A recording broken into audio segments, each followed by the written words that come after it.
lembrado o nome de Vitor Fontana, que se achava afastado da política catarinense, brasileira, inclusive vivendo afastado uns tempos do Brasil. Mas havia programado o seu retorno para o nosso Estado e, sobretudo, do dizer velho Atílio Fontana, que também estava presente nessa reunião, para, dando alguns passos na administração pública, voltar à empresa que ajudou a construir e da qual não pretendia ter saído, a Sadia. Que não era a Sadia dos dias atuais. Aliás, nos dias atuais tiveram que rapidamente recuperar o grande nome de Atílio Fontana para justificar. De casas na mão. Para justificar, enfim, os episódios que recentemente roubaram a carne e os produtos derivados do nosso país. Mas aí então, eis que conheço o Vitor Fontana como até hoje exuberante na sua personalidade, cioso de fazer amizades, de construir e de fazer. Ele é dos italianos que tive a oportunidade de conhecer de perto, com o seu colega do secretariado, um dos italianos mais trabalhadores que eu conheci. O Vitor tinha uma vontade, como tem até hoje, de fazer coisa, de inovar. E isso me sensibilizava. Eu era um dos mais novos, eu era o mais novo do colegiado. Sou um pouco mais novo do Vitor. Mais velho era o engenheiro Augusto Batista Pereira, que o Vitor deve lembrar bem, que era assim o mais antigo de serviço naquele momento.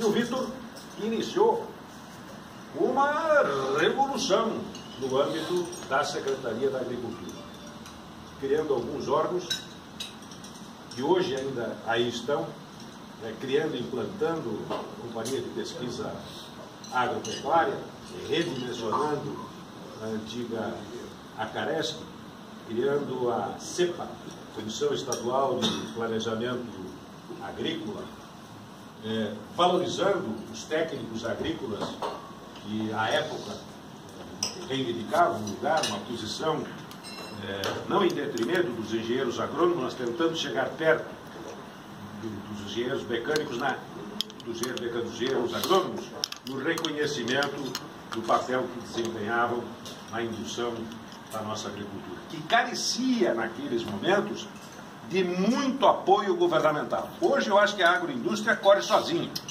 O apoio do governo é muito relativo, mas naquele tempo não.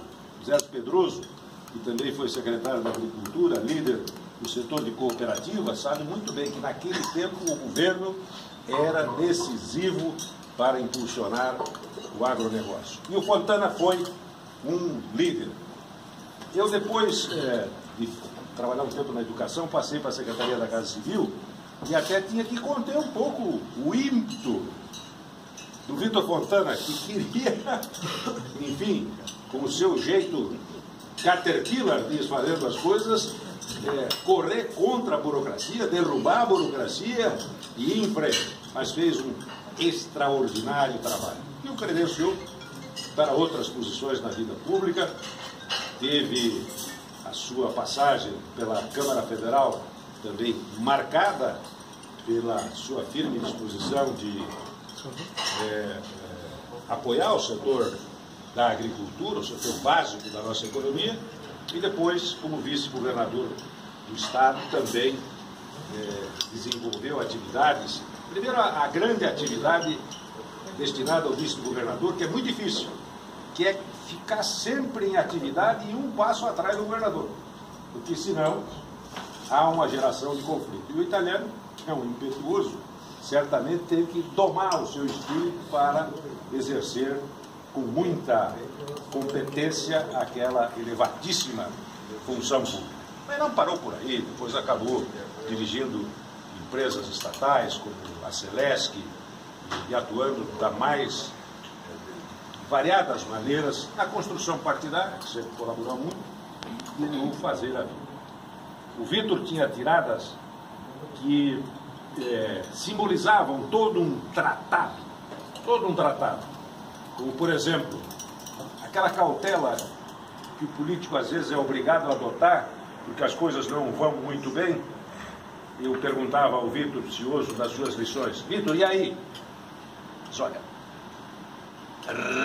batendo em retirada e com pouca munição. Vamos devagar. Ou então, quando a coisa estava muito enrolada, o Vitor, mas como é que pode isso? Se olha, vamos tocar a carroça que as abóboras vão se ajeitando. Não podemos ficar parados.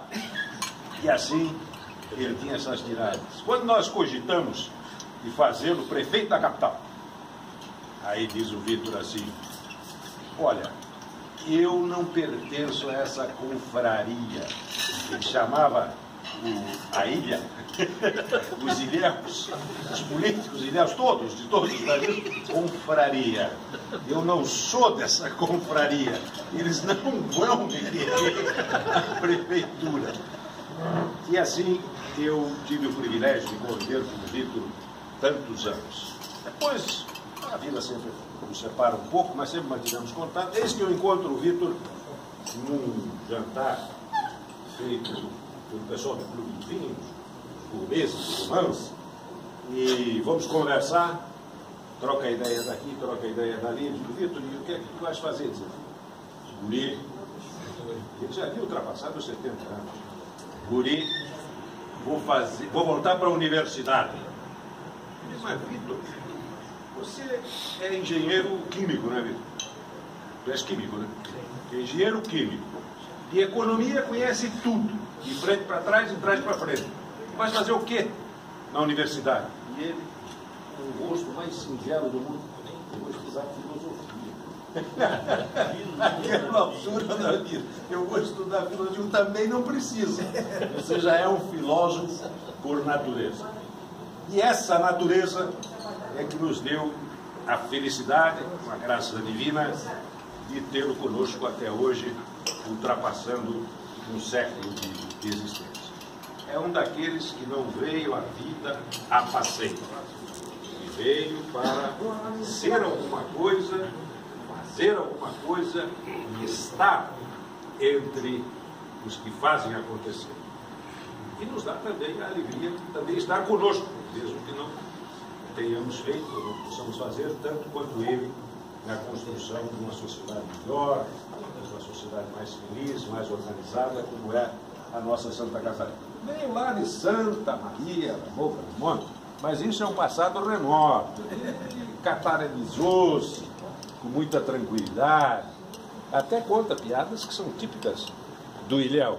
E as que são do interior de Santa Catarina, que é um pouco diferente também, ele as conhece todas, especialmente os italianos da região oeste, e ele integrou como membro daquela leva de descendentes de italianos que vieram do Rio Grande do Sul na expansão da fronteira agrícola, e nem preciso dizer o significado da vinda dessas pessoas na economia catarinense. Vitor, eu lhe digo que sempre me emociono quando vejo e quando converso contigo, que teve até a coragem de ir à minha posse na Academia Catarinense de Letras e comportadamente ficar ouvindo os discursos. Não cochilou nenhum minuto. Só a presença dele já me emocionou. Se ele cochilasse, eu não ia ficar zangado. Mas ele ficou firme. Vitor, eu tenho certeza que todos e cada um dos que estão aqui gostariam de dizer alguma coisa. Preciso que alguns digam melhor do que eu. Mas o que eu queria expressar em nome de todos é que o Senhor nos deu sempre muita alegria, continua nos dando alegria, e com a vontade de Deus continuará conosco o tempo em que a sua saúde permitir. Continue assim, pensando, refletindo, falando e, sobretudo, vivendo conosco. Obrigado, Vitor.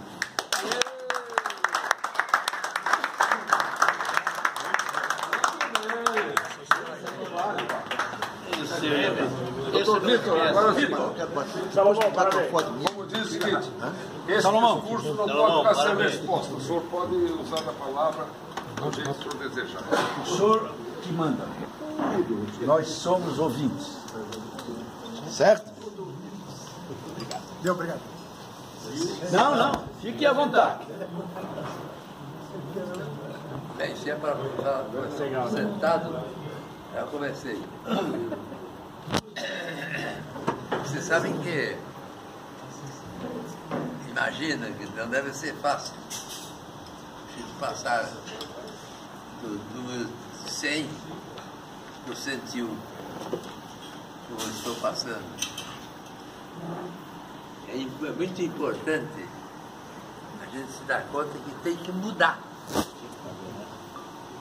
A gente vive, mas no fim a gente tem que mudar.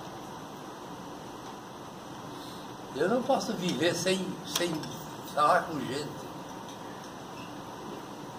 Eu não posso deixar de cumprimentar um companheiro.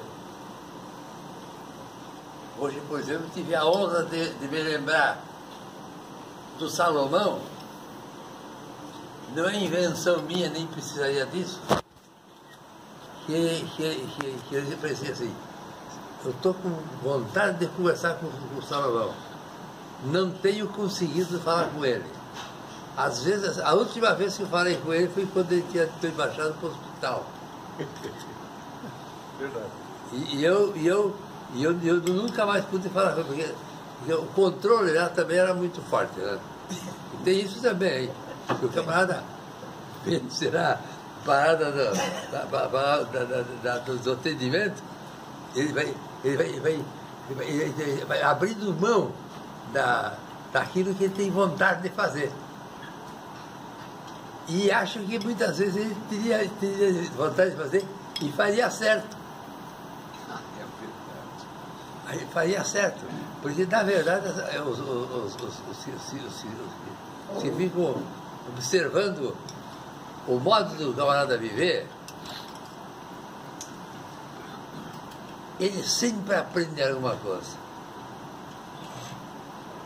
Não existe coisa que dá mais vigência ao homem, mais força de luta do que a força que ele tem para realizar algum feito, que é a única coisa com que ele se resume. Lá o Napoleão estava... Napoleão, né? Salomão. Atrapalhando. O Salomão falou que tinha se lembrado de mim. Pois eu não podia deixar de mencionar essa passagem, porque muitas vezes o Salomão me ensinou e muito, de sabedoria de um garoto jovem e lutador. Chegou onde chegou. Chegou aonde pôde chegar. E ainda tem muita coisa para rastrear, porque ele tem vontade e disposição para isso. Eu acho que eu fico muito grato pela lembrança que os companheiros tiveram de me trazer aqui, nessa reunião tão fantástica que é, e bater algumas palavras com vocês. E peço desculpa de vocês, de eu não poder usar, de continuar usando da palavra que eu sempre usei nas minhas andanças políticas, mas eu prometo para vocês, me vou restabelecer e ainda voltarei a falar com vocês, porque a minha vontade é conhecer gente e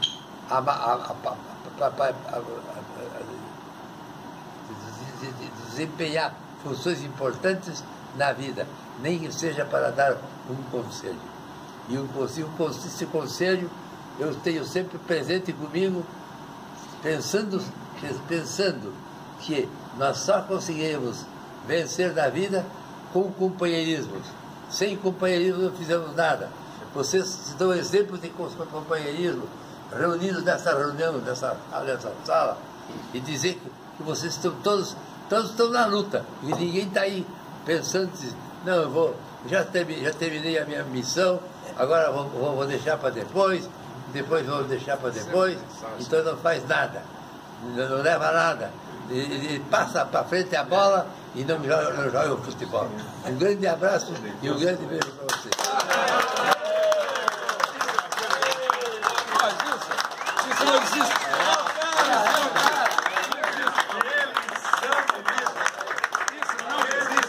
É um monstro, você é um campeão.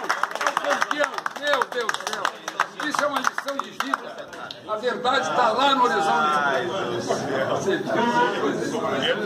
Não vale a pena. Isso é mais do que qualquer espetáculo.